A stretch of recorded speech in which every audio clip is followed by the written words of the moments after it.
Okay, welcome to another edition of the world's famous Raw reports. Was it any good? Well, well, let's go over this review. This is John Cena's last time in Boston.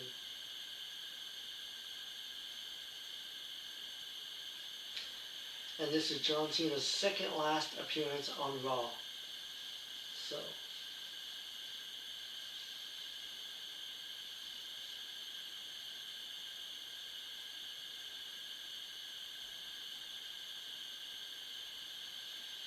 Triple H was in the ring to welcome everybody to Monday Night Raw. They played his King of Kings song. They gave him a huge ovation.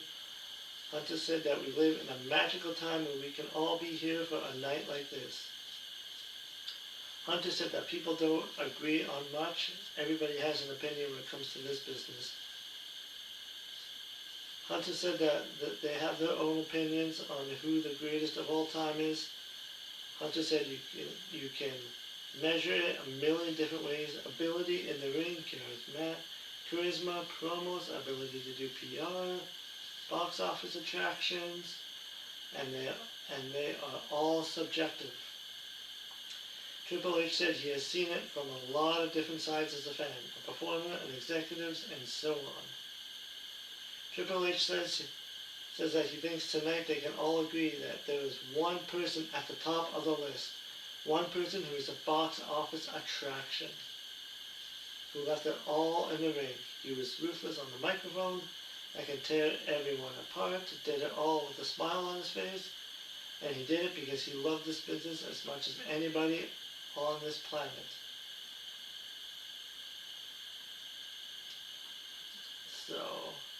So Hunter said, without a doubt, the greatest of all time, and it is his honor to bring him out to you. The hometown hero, the one, the only, the greatest of all time, John Cena.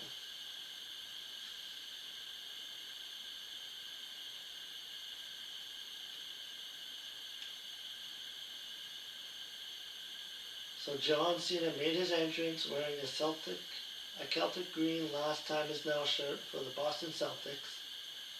Cena held up his towel, ran down to the ring to a huge ovation. Like the crowd, like this was, like I don't think WWE is ever gonna have a superstar like John Cena again. Like just a big pop, big attraction. Like, yeah, I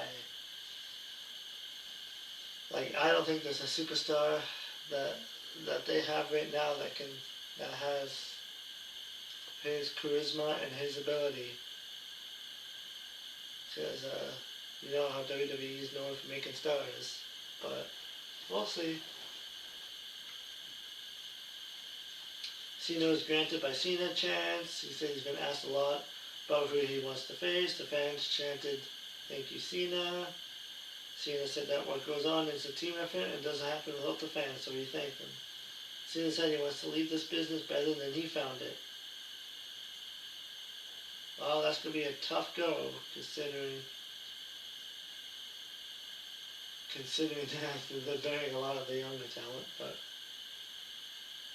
Cena said he's super excited about tonight. Cena talked about the last time his now tournament as WWE superstars will compete to try to face him in his last match. Cena said he's not going down without a fight. Triple H said his last match would be at Saturday Night Main Event, December 13th, which is like less than a month away. And Cena said it's his final in-ring performance, but it's a night when main rosters face for the brightest. To face the brightest that NXT has to offer. Cena's about closing one chapter. So I guess NXT talent will be involved in this tournament. And then Dominic Mysterio made his entrance with the IC title and AAA Mega Championship, and I think you all know where this is going, and I'll give you my thoughts and my opinions. Dominic said you talk about the future, and the fans chanted, "Shut the F up," so the swear word got muted. Dominic asked Hunter what he's going to do about what happened last week. Dominic said he's the AAA Mega Champion and the greatest Intercontinental Champion of all time. Dominic complained about his celebration being interrupted by a deadbeat, so reference to his father. Cenas spoke to welcome Dom to Boston. Dom said it's not about Cena or Boston, so he told Cena to sit in the corner and let the grown folk handle business. Dom threatened Cena, saying he would put him down. Fans chanted you effed up at Dom, so they got muted. Yeah, the way that the Netflix does the muting sounds terrible. When they try to mute the crowd, like just let it slide. I mean, it's Netflix. Like, what's the big deal?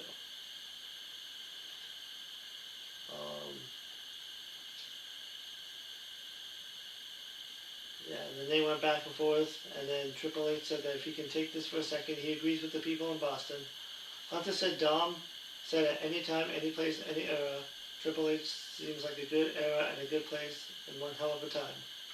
Triple H says if it's okay with Cena, Dominic would defend the IC title tonight. The fans popped huge, right here, right now, against John Cena. And that match was actually like right away as Triple H called for a referee, and yeah, the match was won. And the match was played.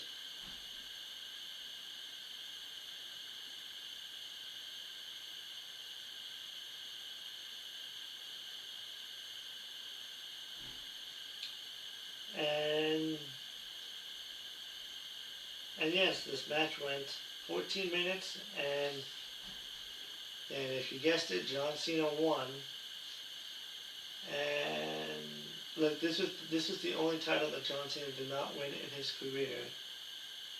So yeah, so John Cena, even though he has like 3 appearances left, is the new IC title champion, and Dominic had that title for a long time. So, I mean, did I really think that that they should be an up-and-coming star like Dominic to take the title off? To take the title off like that? Probably not, but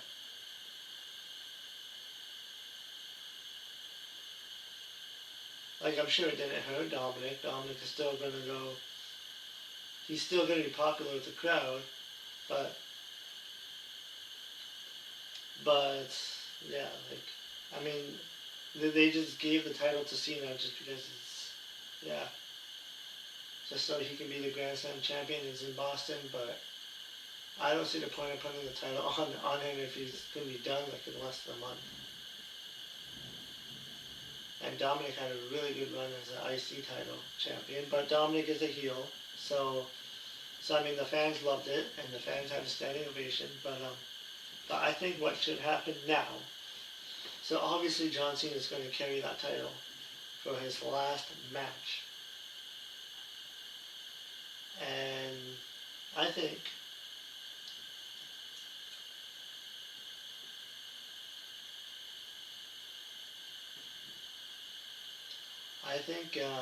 Dominic should beat John Cena in his last match. I think Dominic should win the tournament, face John Cena in the last match, beat John Cena, retire him, and then he can get the IC title, and then he can also brag as a heel about taking out John Cena. That would be the only good thing coming out of this. But, like, cause, I mean, like, The Miz doesn't need to beat Cena. Like, The Miz is, like, he's been in WWE forever. Sheamus doesn't need to. Gunther's already established star. Like, it has to go to somebody who's going to be, like, an up-and-coming star. And, I mean, Dominic is, I mean, he's already has championships, but, I mean, this would be a cool moment for him. And it would really cement his legacy even further. But, yeah.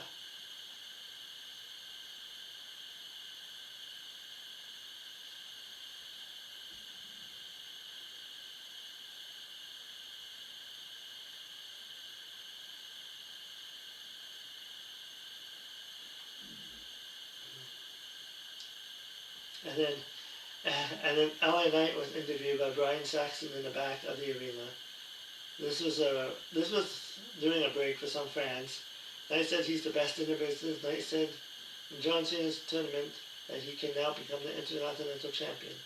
Knight said that if he beats the greatest of all time, then what does that make him? Knight said that Nick Aldis doesn't want to tell his opponent on SmackDown. Knight said that whoever steps in the ring will get dropped and BFT through the hard way. And they cut away before he finished his promo. There was a timer and he missed it. So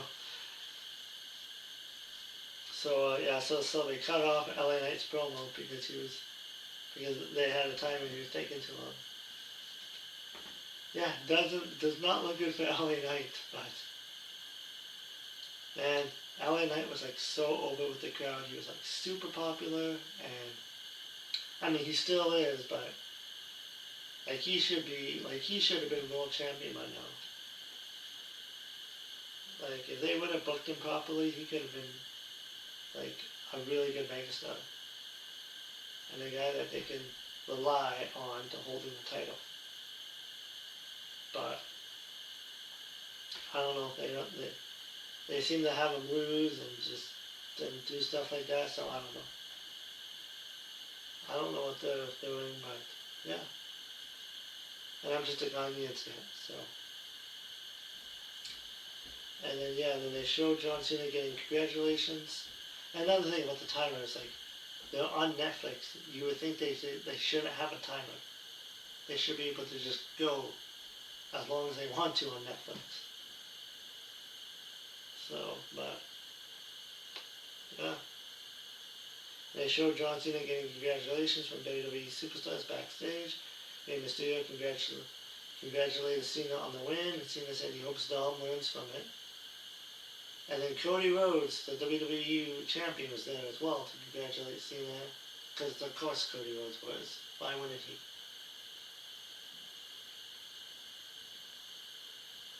And then, they showed Logan Paul backstage to let us know he was there tonight. Damian Priest made his entrance for singles action. He had some makeup around the left eye to sell the fire that was thrown in his face by Aleister Black.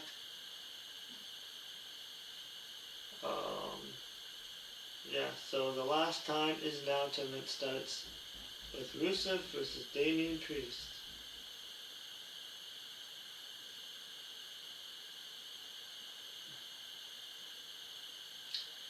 And this match went in like 9 minutes. It wasn't the best match on the card, but Rusev won.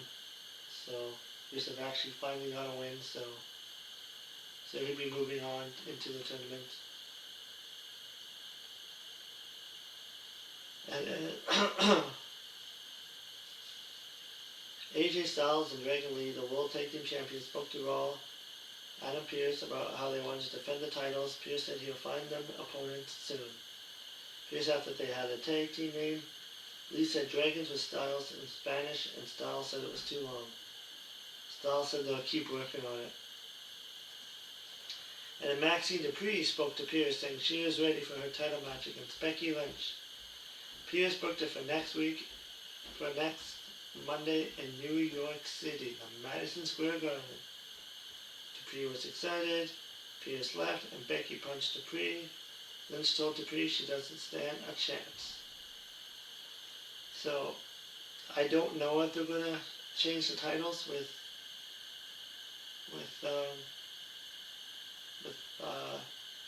Becky and Maxine, but I mean, they need to start pushing. They need to start making some new stars, though. So, giving Maxine that push and that title would elevate her. And just to see what she'll do with that title. Then next, CM Punk made his entrance with the world title. They went on a break for some fans with CM Punk's promo. After the break, he ended up walking around the ring, greeting fans for a few minutes. And then CM Punk said he was pissed because last week he got sucker punched by a piece of garbage named Logan Paul. And then Punk said he knew Paul was a piece of garbage. Punk said that Paul isn't going to get a shot at his title, but he's going to fight him. Punk trashed Paul's broccoli-headed millennial look and told him to come out here to give Punk a butt kicking he deserved. Logan Paul made his entrance and was booed as usual. Paul said he's not just smarter than Punk, he's smarter than everybody. Punk wanted Paul to go to the ring. Paul said he's been punched in the face by the greatest boxer of all time, Floyd Mayweather, and it was nothing to compare to getting splashed by Bronson Reed. And Paul said if you're not conforming with those guys, you're getting cracked every week. So Punk said that they are here to fight. So Paul Heyman walked out to stand beside Logan Paul. They were joined by Bronson Reed and Braun Breaker. Heyman told Punk he's the singles most unlikable human being he's ever met. Heyman said that Punk is friendless. Heyman said it's because Punk betrays his friends and he knows it as Punk's former best friend. Heyman said that Punk is a miserable, rotten B-word, and Punk is the most unlikable person that can be more unlikable unless your name was A.J. Lee. Punk said that if his wife, A.J. Lee, was here, then he'd leave them in a pool of their own piss and blood. And Punk said he'd fight all 5 of them, and that includes Heyman twice. Jey Uso went into the ring to stand beside CM Punk, and then Cody Rhodes ran down to the ring. The fans sang Cody's songs. Even after the music played, the 6 wrestlers got into the brawl. Around ringside as Punk fought with Paul while Cody and Jay fought with Braun and Reed in the ring. Punk threw Paul into the barricade. Cody hit Braun with a chair to the ribs. Reed was isolated into the ring, so Jay hit a super kick. Punk hit Reed with a chair, and Cody and Jay clotheslined Reed out of the ring. The fans sing Cody, Cody Rhodes, so I'm guessing this will probably lead to a War Games match.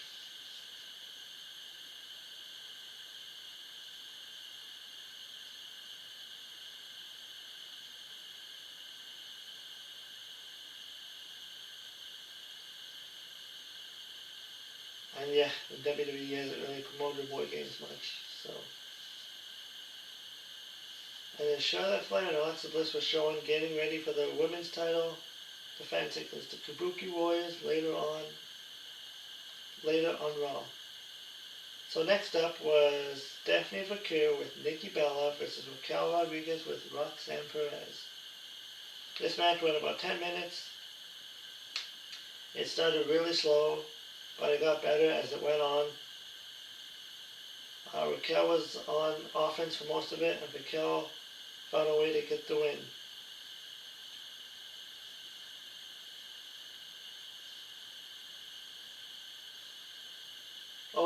And this was for the world title. So Stephanie versus Raquel for the world title. And yeah, and Stephanie Vaquer won. And then after the match,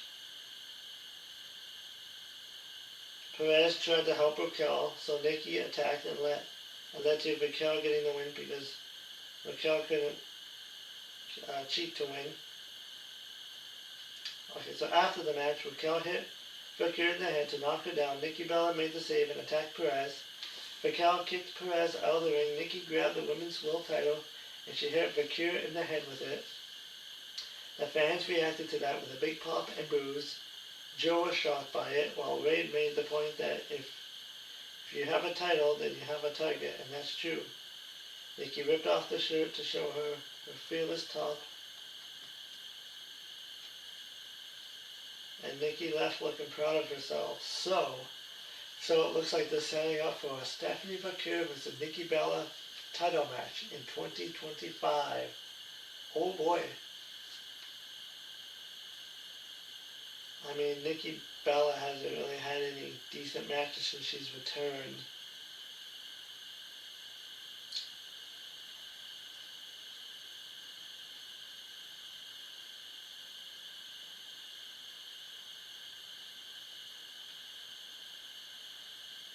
And I'm hoping that Stephanie Vaquer will beat Nikki Bella. Nikki Bella doesn't really need a title. in 2025. And yeah, and that would just make Stephanie McCure look weak. But yeah, I mean, that's what they're going for. So hopefully it'll be a decent match for when they face off. And yeah. So CM Punk was backstage with Cody Rhodes and Jey Uso. Adam Pearce walked up to them. Punk said he's got a team, so Paul Heyman. Tell Paul Heyman to get a team. Pearce said, "Are you thinking what I say?" So Punk called for William Regal, who walked in and shouted, "War Games." So it's official.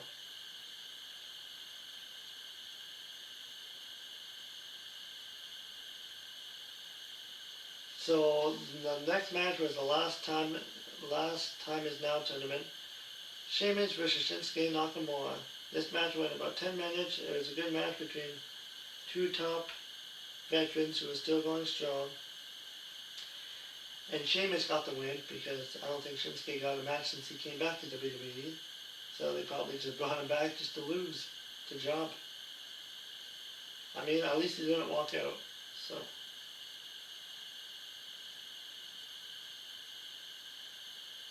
But yeah, so Sheamus got the win. Sheamus is another person that hasn't held the Intercontinental title. So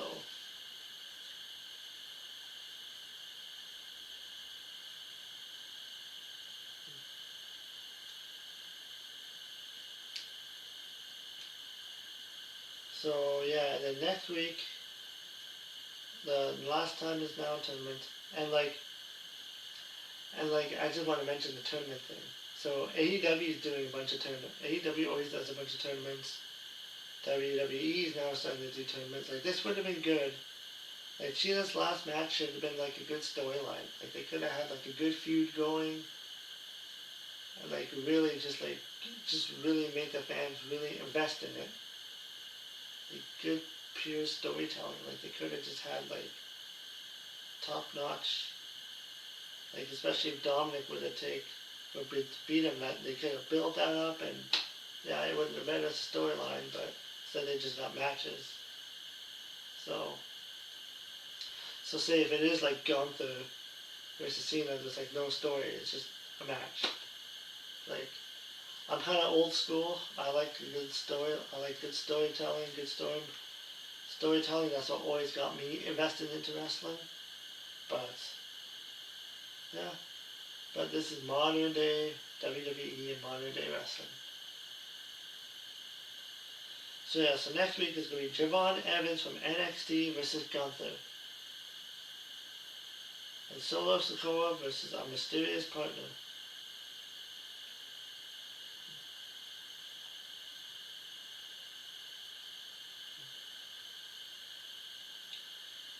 And then next Monday night on Raw in New York City, John Cena's final Madison Square Garden appearance. And then they got the two tournaments. Javon Evans versus Gunther, Solo versus a mysterious opponent, and then Becky versus Maxine Dupree for the IC title.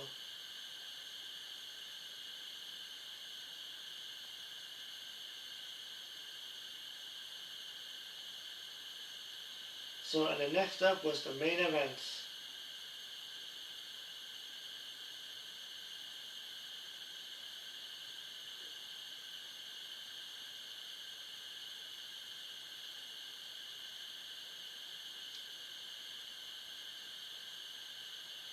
This match wasn't as good as it could have been, but it was still pretty good.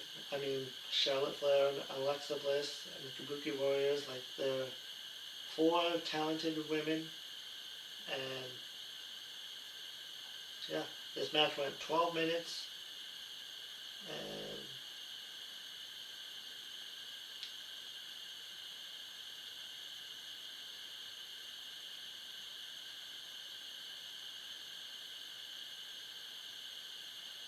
and then there was an interference. Nia Jax and Lash Legend showed up, and Jax pulled Flair arm. Like Flair had the figure 4-8 on Oscar, and then Nia Jax and Lash Legend showed up and pulled and Jax pulled Flair's arm, and the referee never saw it. Bliss was sent into the commentary table. Asuka held Flair, and Zayn jumped off the top rope with an insane elbow, and yeah, and that was and yes, and we have new tag team champions, Asuka and Kairi Sane, which I mean, Flair and Bliss had a really good tag team together. Like they worked really well together. When they first started as a team, I was like, oh, I didn't know how they were gonna work together. But yeah, they ended up doing really good tag team stuff, and yeah, they had a really good reign. And yeah, I guess we'll see what they're gonna do next. If they're gonna go the separate ways or continue to be a team. But yes, and then Asuka and Kairi Sane, they're obviously going to do good. They're obviously going to be good champions, and yeah, we'll see what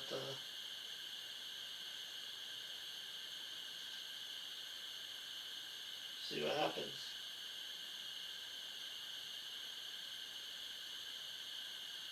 And after the match, Nia Jax and Lash Legend were joined by Asuka and Kairi Sane in attacking Flair and Bliss. Io Sky made her return to a big pop. She beat up Lash and hit a strike on Jax. Sky hit a springboard crossbody block on the Kabuki Warriors. Lash Legend went into the ring and she punched Sky and knocked her down. And then welcome back Rhea Ripley because she made her return with a face mask to protect her broken nose. Ripley went into the ring with punches and kicks. The other babyfaces worked with Ripley to clear the ring. Ripley picked up Sane and gave her a razor's edge over the top onto the heels onto the floor. And Ripley yelled into the microphone, "War Games." Fans loved it, so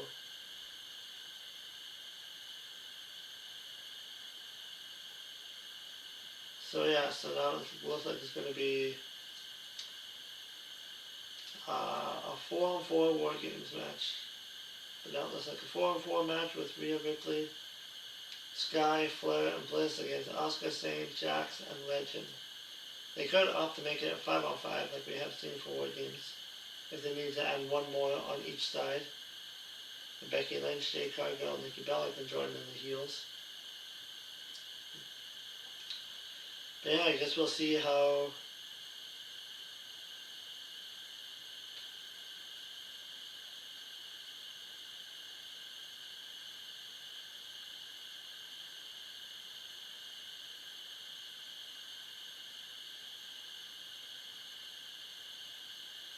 So yeah, this Raw's had a runtime of 2 hours and 25 minutes on Netflix, and it was 20 minutes shorter than last week. So they didn't really need to cut the LA Knight promo, but they did. So, yeah, Raw was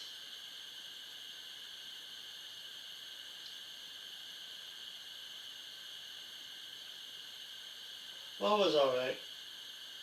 So, the highlight was John Cena and Dominic Mysterio, and yeah, I thought they did really. Yeah, Dominic Mysterio has a really good promos. He's getting better and better every week. So yeah,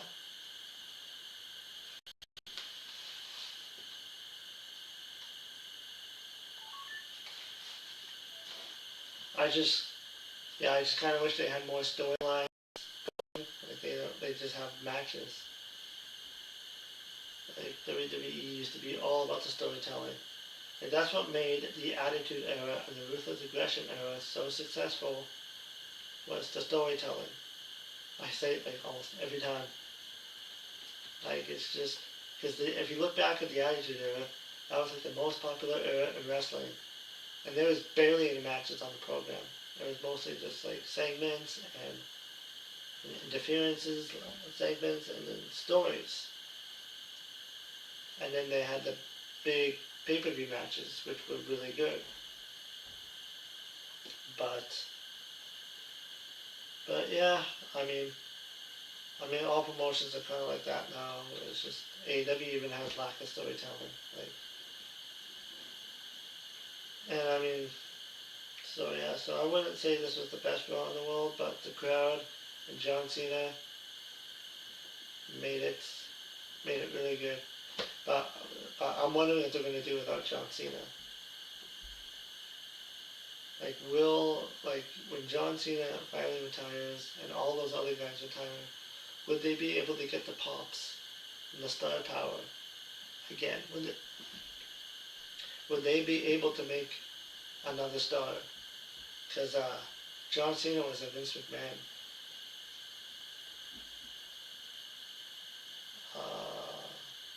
Was a Vince McMahon era guy. The TKO know how to build up a star. So yeah, so that's the Raw report. So yes, I'll see you in the next video, which will be AEW Dynamite. And I realized I didn't do an AEW Dynamite review. I still haven't watched it yet, but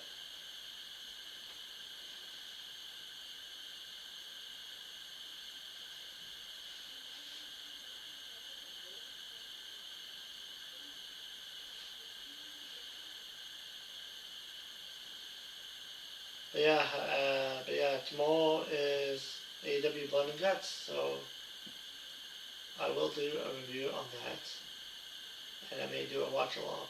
So stay tuned for that. And yeah, and then I'll probably be on again doing Borderlands. Um, yeah, I got a few things I'm going to add to my channel as well.